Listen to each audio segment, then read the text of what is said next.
English podcast. From English Listening Pod. Hello, dear listeners. Welcome to our podcast from English Listening Pod. I'm Lucy, and with me is my good friend Ryan. We are so happy you are here today. Hello, Ryan. Hi, Lucy. Hi, everyone. It's always great to be here. How was your weekend, Lucy? Oh, it was really nice. I went to the countryside with some friends. We had a picnic and played games in the sun. It was so peaceful and relaxing. How about you? That sounds wonderful. My weekend was a bit lazy. I stayed at home, watched a few movies, and tried cooking something new. I made a pasta dish with lots of vegetables. It turned out pretty good. That sounds tasty. I love weekends like that too. Easy and slow. It's good to take a break sometimes. Absolutely. And now we're back, ready for another great episode. Today's topic is something very special. We will talk about how to make your brain think in English without effort. Imagine your mind filled with ideas and words in English, flowing easily like water. No more stopping to translate or worrying about which word to use. Instead, you will open the door to smoother conversations, faster speaking, and a boost in confidence that feels wonderful. Yes, we want you to feel that joy when your brain shifts to English mode. At first, it may feel a bit strange or new, but with small daily habits, you will see big changes. These habits fit into every part of your day. You can practice when you cook, when you clean, when you walk to school, or even when you rest. It only takes a few minutes, but the results can last a lifetime. Let us begin by talking about simple self-talk. When you are alone, you can whisper a few words in English or say them in your head. When you wash dishes, your mind might naturally note the shape or color of a plate. Turn that thought into English. Instead of simply seeing a plate, you can think, "This plate is white and round. I wash it gently." That quiet voice in your head saying small sentences helps your brain link everyday actions with English words. Over time, your brain learns to think with those English words first. And you don't need to stop there. When you walk outside, your mind sees many things. Trees, cars, people. Then thoughts form, "The car is red," or "The bird sings a sweet song." Practice these thoughts in English as you move. This helps your brain train itself even during a simple walk. It is like a secret learning session that happens while you explore the world. Another natural way is to use a habit you already have, like making your morning coffee or tea.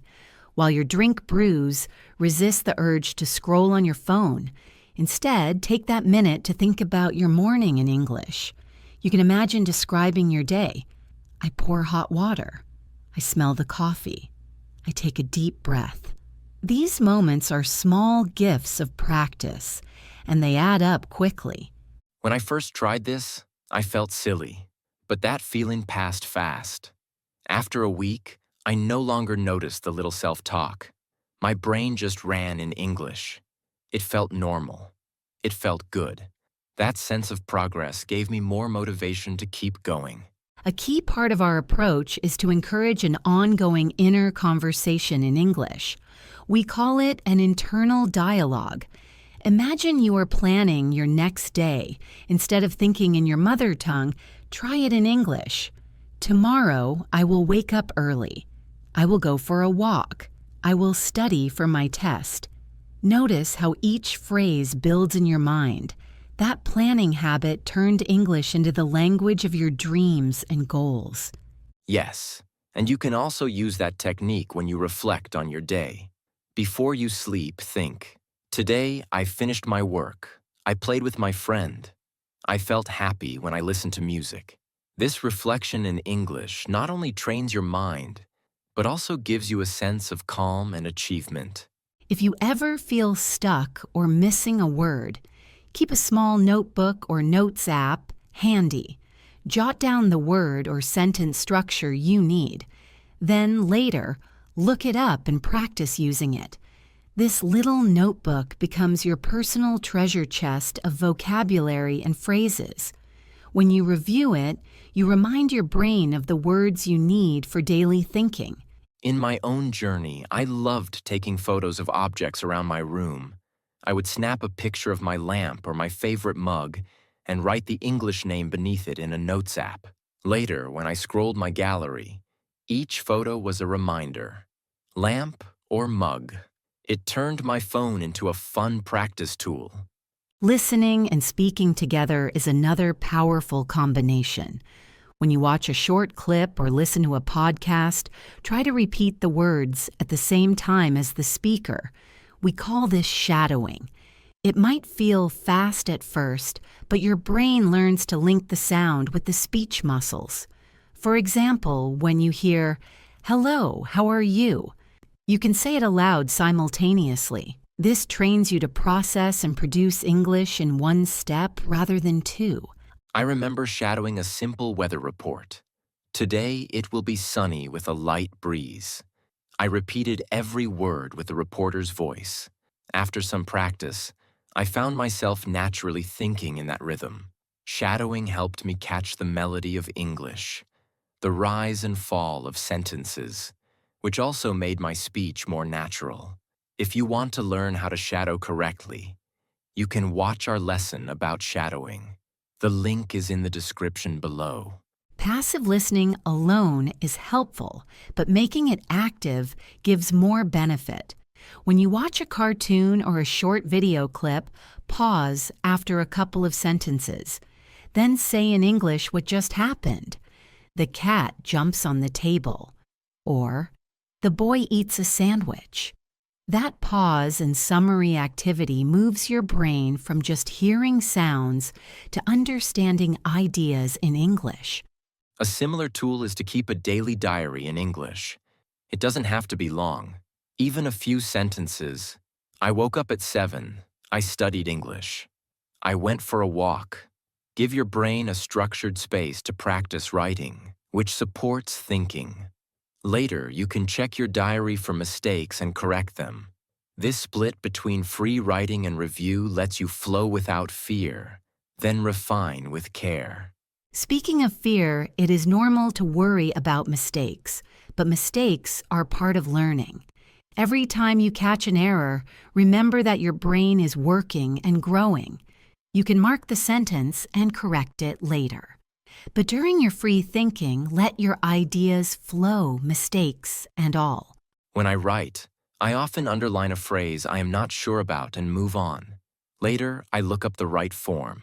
This approach keeps my thinking in English alive without the break of constant checking. Let us talk about reading, particularly simple stories or children's books. When you read, do more than follow the words. After each page, pause and rephrase the story in English in your mind. For instance, if the story says, "The little mouse found a piece of cheese," you might think, "The mouse is excited to find cheese and it eats it quickly." This active summary pushes your brain to form English sentences from ideas. I love that method. It makes reading feel like a conversation. The story becomes your friend, and you answer back in English. That dialogue, even if silent, makes English your thinking partner. Music is another joyful path. Choose a simple song, learn a line or two, and sing along. The nursery rhyme, "Twinkle, twinkle, little star," is a perfect example.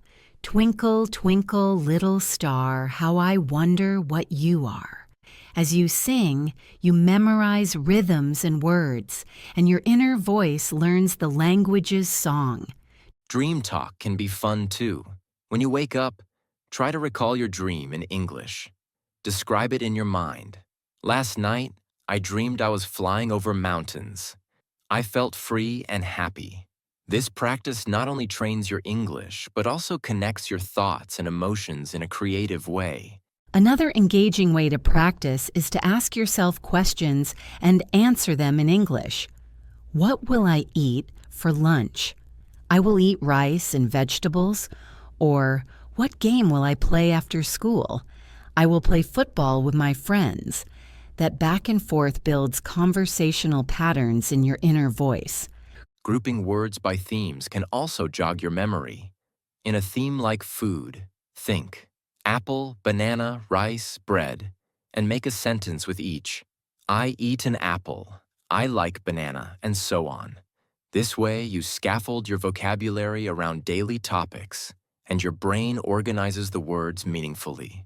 Let us not forget the power of social practice. When you talk with friends or classmates, agree to speak a bit in English. Even a short chat about your day can be a real workout for your brain, and you can prepare before the chat. Think of a question you will ask or a statement you will make in English like, "How was your weekend?" Or, "I tried a new recipe today."